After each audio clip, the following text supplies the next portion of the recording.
আসসালামু আলাইকুম। ক্লাস 8 এর ইতিহাসের ক্লাসে আজ তোমাদের ঔপনিবেশিক শাসনের প্রতিক্রিয়া, সহযোগিতা ও বিদ্রোহ এই অধ্যায়ের সহযোগিতাগুলো আমরা শেষ করেছি। আজ শুরু করব বিদ্রোহ নিয়ে। তাহলে প্রথমেই দেখো আছে, আজকে দুটো জিনিস নিয়ে আলোচনা করব। এক হচ্ছে কৃষক এবং উপজাতি বিদ্রোহের সাধারণ কারণ কি কি কারণ নিয়ে কৃষক এবং উপজাতি বিদ্রোহ হয়েছিল, তার বেশ কিছু পয়েন্টস আছে, সেগুলো নিয়ে ব্যাখ্যা করব। তারপর আমরা আলোচনা করব সাঁওতাল বিদ্রোহ নিয়ে। তাহলে প্রথমেই আমরা শুরু করছি কৃষক ও উপজাতি বিদ্রোহের কারণ নিয়ে। 1 নম্বরটা নিয়ে আলোচনা করছি প্রথমেই।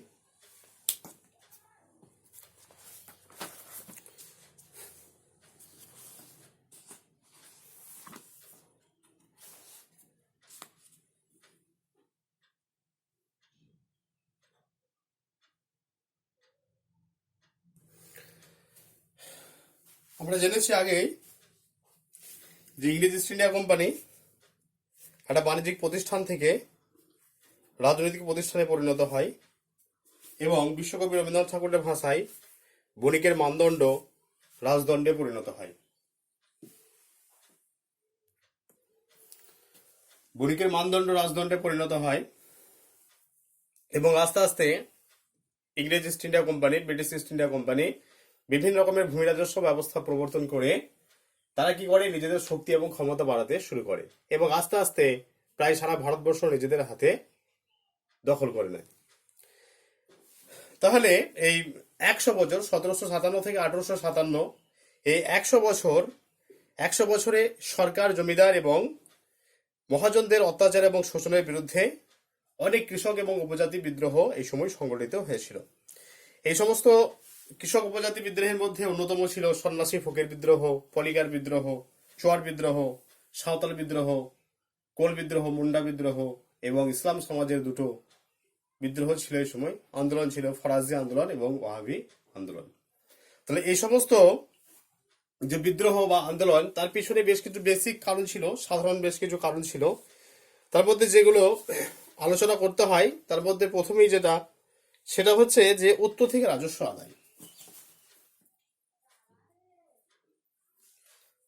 কৃষক উপজাতি বিদ্রোহের কারণসমূহের মধ্যে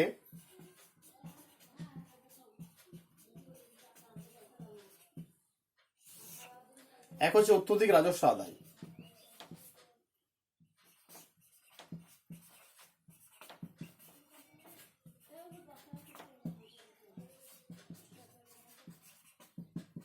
অত্যধিক রাজস্ব আদায়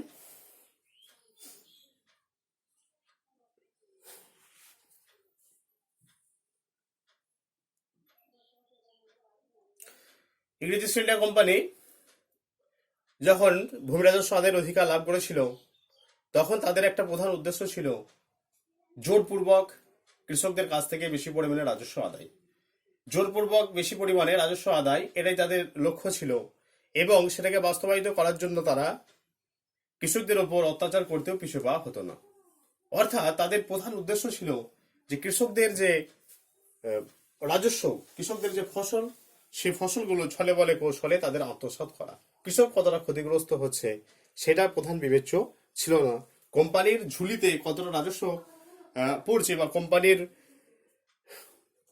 কোম্পানি কতটা রাজস্ব আদায় করতে পারছে বা কোম্পানির কতটা লভ্যাংশ জমা হচ্ছে, সেটাই ছিল প্রধান বিবেচ্য বিষয়। এবং এভাবে আস্তে আস্তে রাজস্ব আদায়ের যে প্রবণতা, সেই প্রবণতা আস্তে আস্তে বৃদ্ধি পেতে থাকে এবং দরিদ্র কৃষকরা নানাভাবে শোষিত হয়, অত্যাচারিত হয় এবং নিপীড়িত হয় এবং তারা আস্তে আস্তে কি করে, বিদ্রোহের পথে পা বাড়ায়। তাহলে এই অত্যধিক রাজস্ব আদায়, রাজস্ব সংগ্রহকারী যারা কর্মচারী ছিলেন, এক্ষেত্রে তারা অনেকটা দায়ী ছিলেন।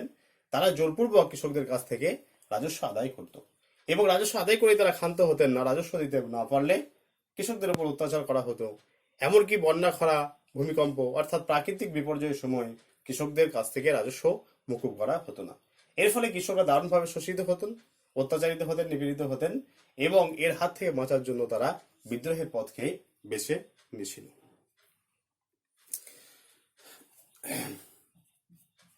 এরপর আছে সরকারি কর্মচারী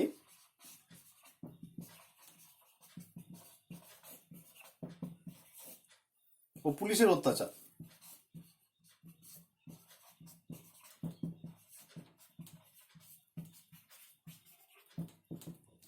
সরকারি কর্মচারী ও পুলিশের অত্যাচার।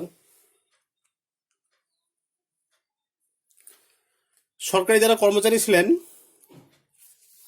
তারা কারণে অকারণে বিভিন্ন রকমের অজুহাত দেখিয়ে কৃষকদের উপর অত্যাচার করতেন নিজেদের ক্ষমতার বলে। সরকারি কর্মচারী এবং পুলিশ এরা নিজেদের ক্ষমতার অপব্যবহার করতেন এবং কৃষকদের উপর কারণে অকারণে তারা অত্যাচার করতেন। এর হাত থেকে বাঁচার জন্য কৃষকরা এই বিদ্রোহের পথে পা বাড়ায়।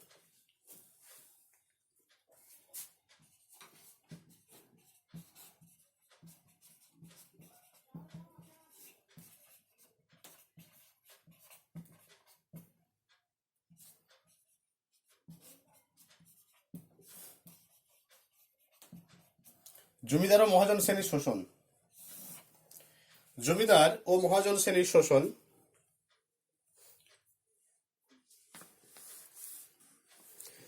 দেখো, এই জমিদার এবং মহাজন শ্রেণী এরা যারা অধ্যুষিত, যেগুলো উপজাতি অধ্যুষিত জায়গা, সেখানে তারা গিয়ে নানা রকমের ব্যবসা করতেন এবং তারা কৃষকদেরকে অগ্রিম অর্থ বা দাদন দিতেন কৃষিকাজ করার জন্য। তাহলে কোনো আদিবাসী সম্প্রদায়ের মানুষ যদি একবার দাদন নিতেন বা অগ্রিম অর্থ নিতেন, তাহলে সে ঋণের জাল থেকে বেরিয়ে আসা কষ্টকর ছিল। সুদের হার ছিল অত্যধিক পরিমাণে চড়া এবং এই জমিদাররা তারা নিজেদের মুনাফা লাভের আশায় তারা সেই সমস্ত জায়গায় গিয়ে বিভিন্ন রকমের দোকানপাট খুলে বসতেন এবং বিভিন্ন রকম ভাবে তারা এই সাঁওতালদের বা সাঁওতাল উপজাতিদের তারা বিভিন্ন রকম ভাবে ঠকাতেন এবং ঠকানোর সঙ্গে সঙ্গে তারা কৃষকদের যে দাদন দিতেন, সেই দাদনের বলে তাদেরকে আষ্টেপৃষ্টে জড়িয়ে ফেলতেন এবং তাদের সেখান থেকে আদিবাসীদের বা উপজাতিদের সেখান থেকে বেরিয়ে আসা কখনোই সম্ভব ছিল না। এইভাবে জমিদার এবং মহাজন শ্রেণীর শোষণ কৃষক এবং উপজাতিদের জীবনকে অতিষ্ঠ করে তুলেছিল এবং এরা বিদ্রোহকেই একমাত্র অস্ত্র বলে মনে করেছিল এবং এরা বিদ্রোহের পথে পা বাড়িয়েছিল।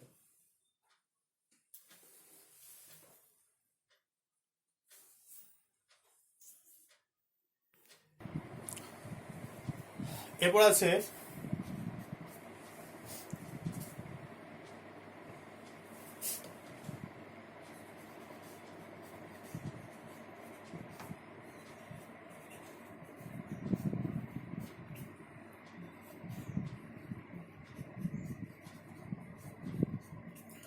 বাণিজ্যিক ফসল উৎপাদনে বাধ্য করা। ইংরেজ ইস্ট ইন্ডিয়া কোম্পানি নিজেদের স্বার্থের জন্য চা, পাট, নীল এই সমস্ত বাণিজ্যিক ফসল কৃষকদেরকে চাষ করতে বাধ্য করত। তাহলে এগুলো নিজেদের প্রয়োজনে ইংরেজ ইস্ট ইন্ডিয়া কোম্পানি কৃষকদের চাষ করতে বাধ্য করতেন। অন্যদিকে যদি আমরা দেখি, তাহলে যেগুলো খাদ্য ফসল, সেই খাদ্যশস্য যেগুলো চাষ করে কৃষকরা এতদিন পর্যন্ত তাদের জীবিকা নির্বাহ করত, সেই খাদ্যশস্য তাহলে বাণিজ্যিক ফসল যখন জোর করে চাষ করতে বলছে ইংরেজ ইস্ট ইন্ডিয়া কোম্পানি, অন্যদিকে তখন খাদ্যশস্যের ঘাটতি দেখা দিচ্ছে। তাহলে ইংরেজ ইস্ট ইন্ডিয়া কোম্পানি নিজেদের বাণিজ্যের স্বার্থেই কিন্তু এটা চা, নীল, পাট এই সমস্তগুলো উৎপাদন করতে বলে কৃষকদেরকে। তাহলে এই সমস্ত চা, পাট, নীল এই বাণিজ্যিক ফসলগুলো উৎপন্ন করার ফলে কি হয়, অন্যদিকে যেগুলো খাদ্যশস্য সেগুলো কিন্তু উৎপাদন ব্যাহত হয়। ফলে কৃষকরা ভীষণ ক্ষতিগ্রস্তের মধ্যে পড়ে এবং তারা এই সমস্ত ফসলগুলো চাষ করতে অস্বীকার করলে কৃষকদের উপর অত্যাচার শুরু হয় এবং কৃষকরা আস্তে আস্তে বিদ্রোহের পথে পা বাড়ায়।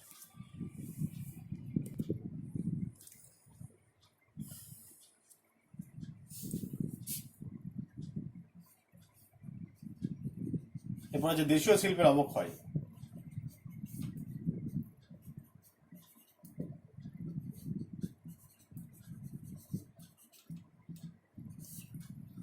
ইংরেজ ইস্ট ইন্ডিয়া কোম্পানির সঙ্গে একটা অসম বাণিজ্যিক প্রতিযোগিতার ফলে ভারতের যে চিরাচরিত কুটির শিল্প, সেই কুটির শিল্প ধ্বংসপ্রাপ্ত হয় এবং সেই জায়গা দখল করে ইংল্যান্ডে কলকারখানায় শিল্পজাত পণ্য সামগ্রী। ফলে দেশীয় শিল্পের সঙ্গে যে সমস্ত কারিগররা নিযুক্ত ছিলেন তারা তাদের জীবিকা হারিয়ে ফেলে এবং তারা কি করে, তারা কৃষিকাজের উপর নিয়োজিত হয়ে পড়ে। এভাবে কৃষির উপর একটা চাপ বাড়ে এবং এরাও পরবর্তীকালে এই অত্যাচারের শিকার হয় এবং তারাও আস্তে আস্তে বিদ্রোহের পথে পা বাড়ায়। এইভাবে আমরা দেখব যে 100 বছর 1757 থেকে 1857 খ্রিস্টাব্দের মধ্যে যে সমস্ত কৃষক উপজাতি বিদ্রোহ হয়েছিল তার পিছনে এই যে 5টা কারণ বলা হলো, এই কারণগুলো দায়ী ছিল।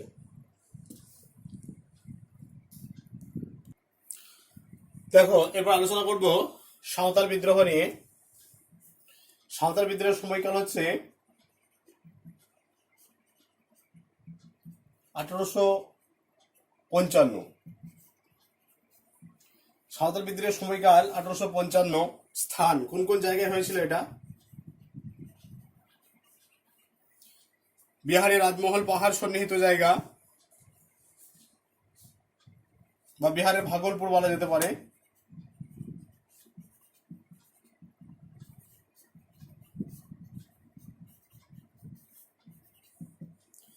বিহারের ভাগলপুর, বীরভূম মুর্শিদাবাদের একাংশ,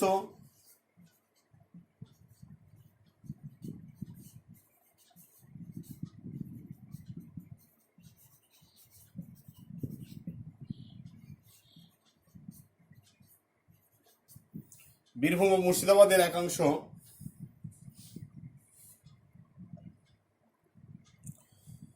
এই সমস্ত জায়গায় 1855 খ্রিস্টাব্দে এই সাঁওতাল বিদ্রোহ হয়েছিল। তাহলে সাঁওতাল বিদ্রোহের নেতা কারা ছিলেন?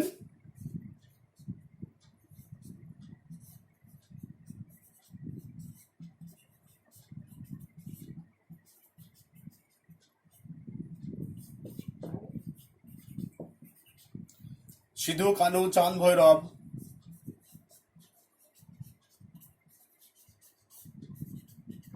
ডোমন মাঝি। সিধু কানু চাঁদ ভৈরব, ডোমন মাঝি এরা ছিলেন সাঁওতাল বিদ্রোহের নেতা।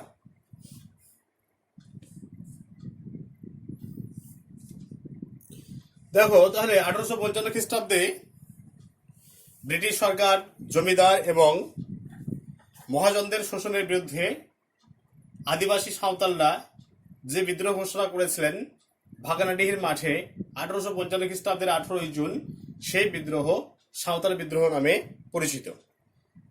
1855 খ্রিস্টাব্দের 30 জুন ভাগানাডিহির মাঠে যে বিদ্রোহের সূচনা করেছিলেন সেই বিদ্রোহ সাঁওতাল বিদ্রোহ নামে পরিচিত। এরপর এই সাঁওতাল বিদ্রোহের বেশ কিছু কারণ ছিল।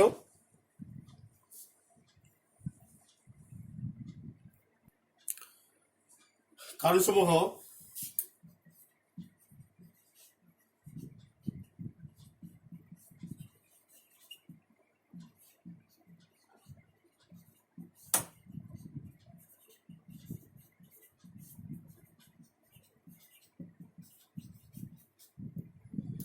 দামিনিকো অঞ্চলে রাজস্বের চাপ। দেখো, দামিনিকো শব্দের অর্থ যে পাহাড়ের প্রান্ত দেশ। সাঁওতালরা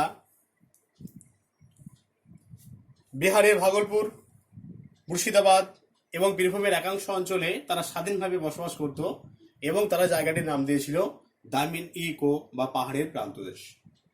সেই দামিনিকো বা পাহাড়ের প্রান্তদেশ তারা একদম স্বাধীনভাবে বসবাস করতেন।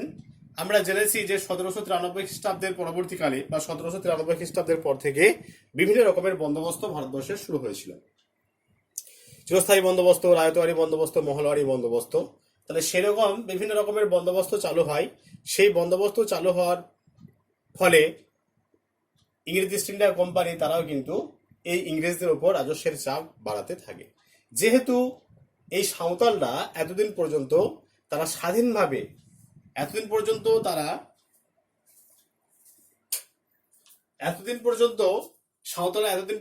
তারা সরকারকে কোনো রাজস্ব না দিয়ে তারা চাষবাস করেছে।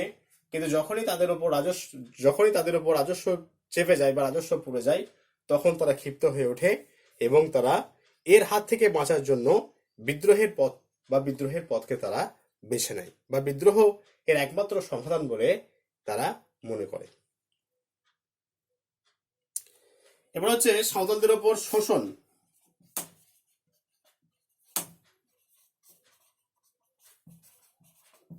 সাঁওতালদের ওপর জমিদার, মহাজন এদের শোষণ।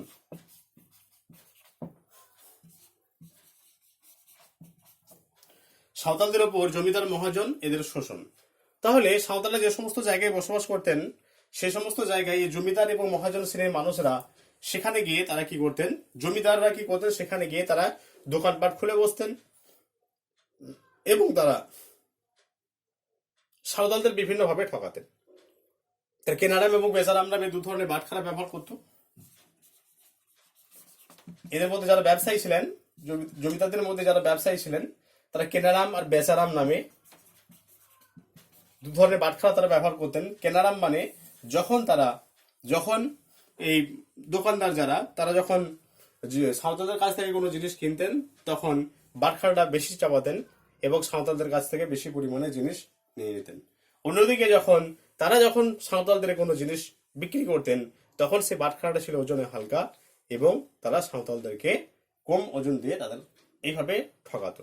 তাহলে কেনার সময় সাঁওতালদের ঠকাতেন এবং মাল বিক্রি করার সময় তারা সাঁওতালদের ঠকাতেন। আর যারা মহাজন শ্রেণীর মানুষ ছিলেন, তারা সাঁওতালদেরকে বিভিন্ন রকমের অগ্রিম অর্থ বা দাদন দিয়ে তারা চাষবাস করাতে বাধ্য করতেন এবং একবার যদি কোনো সাঁওতাল যদি ঋণ নিয়ে নিতেন তাদের কাছ থেকে, সেই ঋণের পরিমাণ ছিল 50 থেকে 500% এবং এগুলো চক্রবৃদ্ধি হারে বর্ধিত হতো। একবার যদি কোনো সাঁওতাল মহাজনদের কাছ থেকে রাজস্ব নিতেন বা অগ্রিম অর্থ নিতেন, তাহলে সেই ঋণের জাল থেকে বেরিয়ে আসা তাদের পক্ষে সম্ভব ছিল না এবং সেগুলো বংশ পরম্পরায় চলে আসতো। তাহলে এর হাত থেকে বাঁচার জন্য তারা বিদ্রোহ একমাত্র পথ বলে তারা মনে করতেন।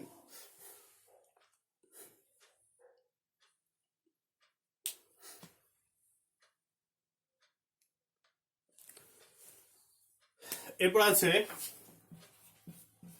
রেলের ঠিকাকর্মীদের অত্যাচার।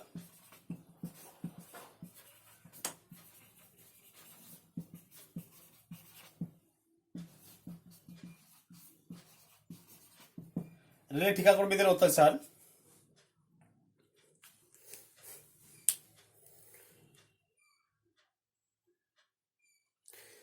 রেলপথ নির্মাণে যে সমস্ত ঠিকাকর্মীরা নিযুক্ত ছিলেন তারা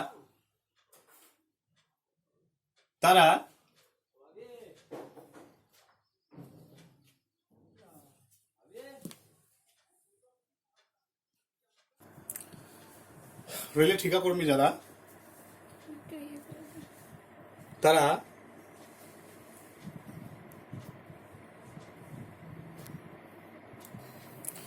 রেলে যারা ঠিকাকর্মী তারা সাঁওতালদের এলাকায় চলে যেতেন এবং সেখানে গিয়ে তাদের গরু, ছাগল, হাঁস, মুরগি নিজেদের পছন্দ মতো সেগুলো নিয়ে আসতেন জোরপূর্বকভাবে। এমনকি সাঁওতাল রমণীদের সম্মানেও তারা হাত দিতে পিছপা হতেন না। এদের অত্যাচারের হাত থেকে বাঁচার জন্য তারা বিদ্রোহের পথে পা বাড়িয়েছিল। খ্রিস্টান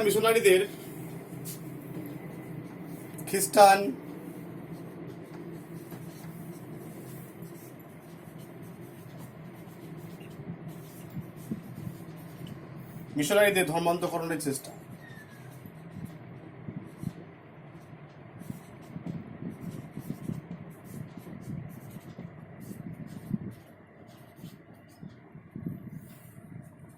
তাহলে যারা খ্রিস্টান মিশনারি ছিলেন সেই সময় খ্রিস্ট ধর্মকে সারা ভারতবর্ষে ছড়িয়ে দেওয়ার জন্য তারা চেষ্টা করেছিলেন এবং তারাও এই সাঁওতাল অধ্যুষিত যে সমস্ত জায়গা সেই সমস্ত জায়গায় যেতেন এবং খ্রিস্ট ধর্মের মাহাত্ম প্রচার করতেন এবং খ্রিস্টানদের জোর করে তারা ধর্মান্তকরণের চেষ্টা করতেন।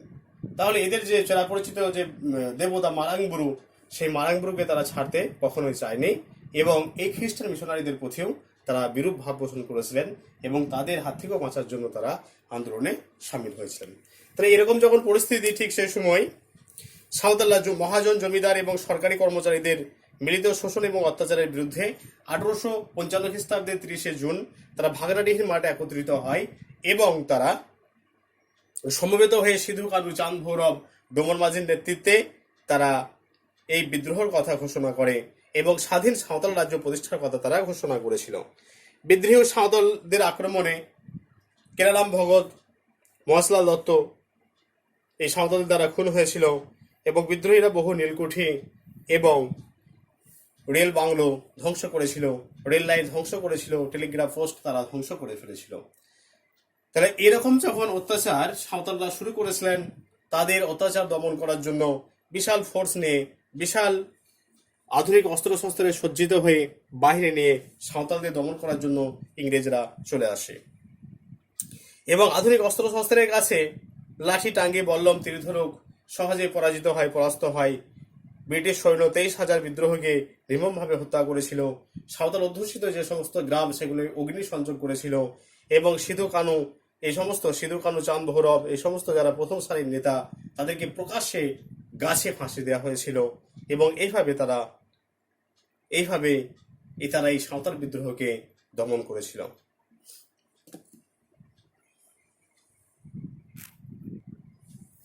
এই বিদ্রোহের গুরুত্ব কি ছিল?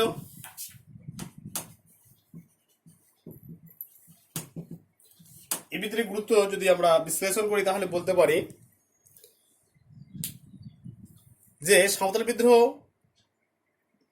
প্রথম পর্যায়ে সাঁওতালদের মধ্যে সীমাবদ্ধ হলেও পরবর্তীকালে এই বিদ্রোহে কামার, কুমোর, তেলি, ছুতো, রাজমিস্ত্রি এই সমস্ত শ্রমজীবী মানুষরা তারা কিন্তু যোগদান করেছিল। তাই এই সাঁওতাল বিদ্রোহ ছিল একটা গণসংগ্রাম। যেহেতু এখানে সমাজের সর্বস্তরের মানুষ এখানে যোগদান করছে, তাই এটাকে আমরা একটা গণসংগ্রাম বলতে পারি। আর 2 নম্বরে আমরা বলবো যে এই সাঁওতাল বিদ্রোহ ব্রিটিশ শাসনের যে ভিত, সে ভিতকে কিন্তু তারা কাঁপিয়ে দিতে পেরেছিল।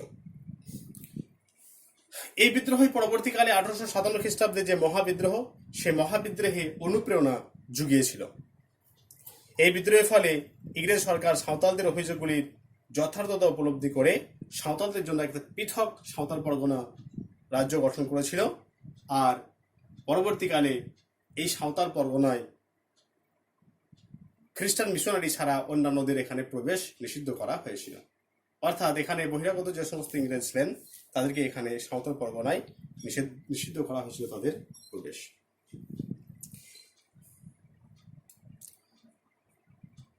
এই সাঁওতাল বিদ্রোহ কি একটি নিছক সাঁওতাল বিদ্রোহ ছিল? এই যে সাঁওতাল বিদ্রোহটা হলো, এটা কি একটি নিছক সাঁওতাল বিদ্রোহ?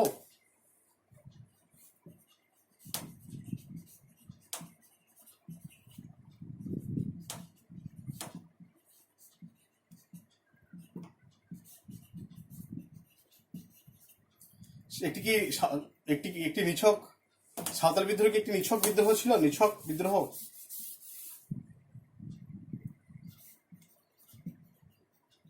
দেখো, এই যে সাঁওতাল বিদ্রোহ হয়েছিল 1855 খ্রিস্টাব্দে, এই সাঁওতাল বিদ্রোহ একটা নিছক উপজাতি বিদ্রোহ ছিল না।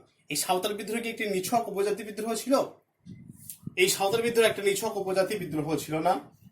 এই বিদ্রোহ প্রথমে উপজাতিদের মধ্যে শুরু হলেও বা সাঁওতালদের মধ্যে শুরু হলেও পরবর্তীকালে সমাজে যারা দরিদ্র কৃষক এবং শ্রমজীবী মানুষ তারা এই বিদ্রোহে অংশগ্রহণ করেছিল এবং তারাও কিন্তু প্রতিবাদের সুর তুলেছিল এই আন্দোলনে। বিভিন্ন শ্রেণীর মানুষ কামার, কুমোর, তেলি, গোয়ালা, তাঁতি, চামার, ডোম এই বিদ্রোহে যোগ দিয়েছিল। অতএব আমরা বলতে পারি যে সাঁওতাল বিদ্রোহ একটি নিছক উপজাতি বিদ্রোহ ছিল না। এইভাবে এই সাঁওতাল বিদ্রোহ 1857 খ্রিস্টাব্দে যে মহাবিদ্রোহ, সেই মহাবিদ্রোহে ইন্ধন জুগিয়েছিল বা মহাবিদ্রোহের যে পথ, সেই পথ দেখিয়েছিল এই 1855 খ্রিস্টাব্দের সাঁওতাল বিদ্রোহ, যেটা কিন্তু পরবর্তীকালে সিপাহী বিদ্রোহের অনুপ্রেরণা জুগিয়েছিল। অতএব আমরা বলতে পারি যে ভারতবর্ষের ইতিহাসে সাঁওতাল বিদ্রোহ আদিবাসীদের নিয়ে শুরু হলেও এই বিদ্রোহে কিন্তু সর্বস্তরের মানুষ সক্রিয়ভাবে অংশগ্রহণ করে এবং এই আন্দোলন একটা গণ আন্দোলন বা গণসংগ্রামে পরিণত হয়। ঠিক আছে, আজকে দুটো জিনিস নিয়ে আলোচনা করা হলো, কৃষক এবং উপজাতি বিদ্রোহের কারণ এবং সাঁওতাল বিদ্রোহ। কারো যদি কোনো পয়েন্টস বুঝতে অসুবিধা হয় অবশ্যই আমাকে জানাবে।